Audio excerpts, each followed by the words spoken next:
Well, hello everybody and welcome to day 29 of our 30-day focus challenge, Be Brave, Trust God. It's our penultimate session today, and we're going to continue the theme that we started over the last couple of days about looking at what happens when you were going through that place of dryness, weeping and pain. I'm going to start with Psalm 84 verse 7. They go from strength to strength. Each one appears before God in Zion. When you're in the valley of Baca, that place of weeping, emotional pain, dryness, there are some things that are going to speed your passage through it to the other side, to the place where you are in the place of worship and the place of celebration of victory. The first of those is to remember that as you pass through, you can make that place of pain a place of blessing. And you can come out the other side stronger than you ever were when you went in. You know, it's always easier to look back at things and when we've overcome things and see clearly what happened while you were there. It's less easy to do that when you're actually in the midst of it. But when you're in the midst of it, you aren't just going to die and give up. You're going to see it turn around. You see, God's already said what will happen if you stick with him. He said you're going to go from strength to strength.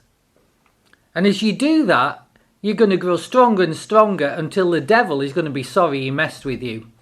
He's going to be made to pay, and he's going to be made to pay back all that he tried to steal and destroy in your life. Joyce Meyer says this. She says, you can't have a testimony without the test. And when we're in the middle of that test, it's important that we stick close to God, that we run to him instead of away from him. And when we do that, we'll find comfort, we'll find strength, we'll find wisdom to see us through, and you'll ace the test that the enemy set for you. The second thing is this. You strengthen yourself in what God has done before. We need to remember our victories. We need to have a practice, a discipline of remembering the victories that we've had before. Remembering how God was with us in it and took us through it. You know, I've been through some awful stuff. And I remember once, things had just accumulated and got really difficult. And I remember going to God and saying, God, what's going on? What's going on? And he made me reflect on the times before. And he said, you've always come through. You're not dead yet. You weren't dead then. And we're going to come through this. So I was encouraged to go through, to keep going and come out the other side. We need to stir up our soul, to stir up that faith that's within us, to stir up the spirit within us, turn our soul around with praise and thanksgiving. And the third thing we do is we ignore the naysayers. Go with me to Psalm 42. Psalm 42, I think it's verse 10, yes. As with the breaking of my bones, my enemies reproach me, while they say to me all day long, where is your God? And then Psalm 3 verse 1, Lord, how they have increased who trouble me. Many are those who rise up against me. You won't achieve anything of significance without attracting significant criticism. Nor will you go through anything without there being naysayers. People who are just full of unbelief. People who are not looking to God, but looking to themselves, and they're lacking in hope. You know, they're going to come up with things saying like, well, you never know what God can do. He's just trying to teach you a lesson through what you've done. You must have sinned really badly for this to be happening to you. And other people come, well, all this faith stuff won't help. I know somebody when he was in the same position as you, ended up dying.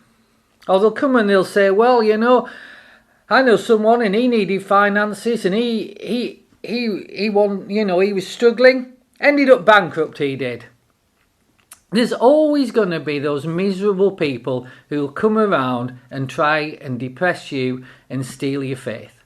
That's what the enemy wants. He wants to steal your faith. But the truth is, you stick with God, you are going through. You stick with God, you won't end up in a place where he leaves you, because he's promised he is always with you. You know, we can tell from these Psalms that David heard that kind of junk all his life. And when he had rough times, he heard it even more. And you're going to now. But the question is, how do you respond? When you're in that valley, when you're in that place, your heart is going to yearn for God. It's going to feel like there's something missing, that there's something just drawing you to him. And at that time, you've got to respond to that. You need to remember your soul is sustained by the presence of God. So seek his presence, seek his voice, seek his heart, dwell, abide in his presence, and you will go through. I'll just pray for you. Father, I thank you that I don't have to stay in Baca, that valley, that place of weeping and despair, and that I trust you and that I find strength in you. I choose to stir up my faith. I choose to remember what you have done for me before. And I head for my destination and my victory. And enemy, you will pay back all you tried to steal from me. Amen.